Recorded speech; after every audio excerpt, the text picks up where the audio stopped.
ಮಾನ್ಯ ಅಧ್ಯಕ್ಷರೇ, ಚಿಕ್ಕಮಗಳೂರಿನಲ್ಲಿ ಪ್ರೀತಮ್ ಅನ್ನುವಂತ ವಕೀಲರು ಹೆಲ್ಮೆಟ್ ಅನ್ನು ಧರಿಸದೆ ಸಂಚರಿಸ್ತಾ ಇದ್ರು ಅನ್ನುವ ಕಾರಣಕ್ಕೆ ಅಲ್ಲಿರುವಂತಹ ಪೊಲೀಸ್ ಠಾಣೆಯಲ್ಲಿರುವಂತಹ ಪೊಲೀಸ್ ಸಿಬ್ಬಂದಿಗಳು ಅವರನ್ನು ಪ್ರಶ್ನೆ ಮಾಡ್ತಾರೆ. ಮಾತಿಗೆ ಮಾತು ಬೆಳೆದ ನಂತರ ಅವ್ರನ್ನ ಪೊಲೀಸ್ ಠಾಣೆ ಒಳಗೆ ಕರ್ಕೊಂಡೋಗಿ ಅವ್ರ ಮೇಲೆ ಹಲ್ಲೆಯನ್ನು ಮಾಡಿದ್ದಾರೆ ಅಂತೇಳಿ ಗೊತ್ತಾದ ಕೂಡಲೇ ರಾತ್ರಿ ವಕೀಲರಿಂದ ದೊಡ್ಡ ಪ್ರಮಾಣದಲ್ಲಿ ಪ್ರತಿಭಟನೆಗಳು ನಡೆಯುತ್ತೆ. ನಾನು ಸರ್ಕಾರವನ್ನ ವಿನಂತಿ ಮಾಡೋದೇನು ಅಂತ ಕೇಳಿದ್ರೆ, ಇದನ್ನ ಖಂಡಿಸಿ ಪೊಲೀಸರು ಕೂಡ ರಾತ್ರೋರಾತ್ರಿ ಪ್ರತಿಭಟನೆಯನ್ನ ಮಾಡಿದ್ದಾರೆ. ಕಾನೂನು ಸುವ್ಯವಸ್ಥೆಯನ್ನ ಕಾಪಾಡಬೇಕಾದಂತ ಪೊಲೀಸರು ಈ ರಾಜ್ಯದಲ್ಲಿ ಪ್ರತಿಭಟನೆ ಮಾಡುವಂತ ದುಸ್ಥಿತಿಗೆ ಬಂದಿದೆ ಅಂತಂದ್ರೆ ಸರ್ಕಾರ ಏನ್ ಮಾಡ್ತಾ ಇದೆ?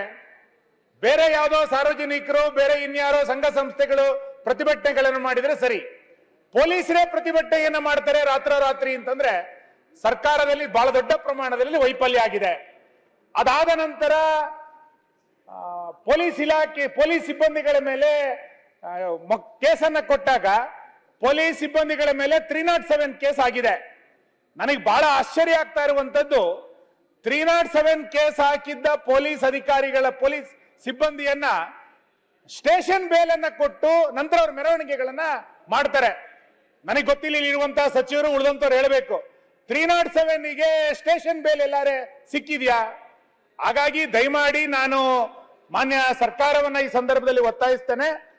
ಪೊಲೀಸರ ಪ್ರತಿಭಟನೆ ಸರ್ಕಾರಕ್ಕೂ ಒಳ್ಳೆಯ ಹೆಸರನ್ನ ತರೋದಿಲ್ಲ, ಸಮಾಜದಲ್ಲೂ ಕೂಡ ಒಳ್ಳೆಯ ಹೆಸರನ್ನ ತರಲಿಕ್ಕೆ ಸಾಧ್ಯ ಇಲ್ಲ. ಜೊತೆನಲ್ಲಿ ವಕೀಲರು ಕೂಡ ಇಡೀ ರಾಜ್ಯದಲ್ಲಿ ಪ್ರತಿಭಟನೆಯನ್ನು ಮಾಡ್ತಾ ಇರುವಂತದ್ದು ಕೂಡ ಸಮಾಜದ ದೃಷ್ಟಿಯಿಂದ ಅದು ಒಳ್ಳೆಯದಾಗಲಿಕ್ಕೆ ಸಾಧ್ಯ ಇಲ್ಲ.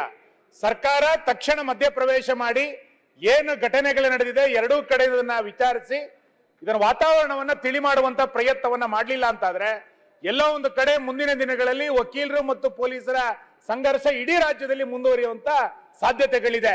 ಹೈಕೋರ್ಟ್ ಕೂಡ ಸ್ವಯಂ ಪ್ರೇರಿತವಾಗಿ ಪ್ರಕರಣವನ್ನ ದಾಖಲು ಮಾಡಿಕೊಂಡಿದೆ. ಹಾಗಾಗಿ ನಾನು ಸರ್ಕಾರವನ್ನ ಒತ್ತಾಯಿಸ್ತೇನೆ, ಕಾನೂನು ಸುವ್ಯವಸ್ಥೆಯನ್ನ ಕಾಪಾಡಬೇಕಾದಂತ ಪೊಲೀಸರು ಪ್ರತಿಭಟನೆ ಮಾಡುವಂತ ಹಂತಕ್ಕೆ ಯಾವುದೇ ಕಾರಣಕ್ಕೂ ಹೋಗಬಾರದು. ಸರ್ಕಾರ ತಕ್ಷಣ ಮಧ್ಯಪ್ರವೇಶ ಮಾಡಿ ವಕೀಲರ ಮತ್ತು ಪೊಲೀಸರ ನಡುವೆ ಏನು ಸಂಘರ್ಷಗಳು ನಡೀತಾ ಇದೆ ಇದನ್ನ ತಿಳಿ ಮಾಡುವಂತ ಕಡೆಗೆ ಸರ್ಕಾರ ಪ್ರಯತ್ನವನ್ನ ಮಾಡಬೇಕು ಅಂತೇಳಿ ನಾನು ಸರ್ಕಾರವನ್ನ ಆಗ್ರಹಿಸ್ತೇನೆ.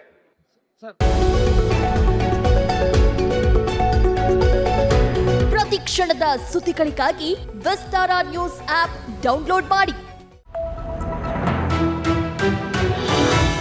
ವಿಸ್ತಾರ ನ್ಯೂಸ್, ನಿಖರ ಜನಪರ.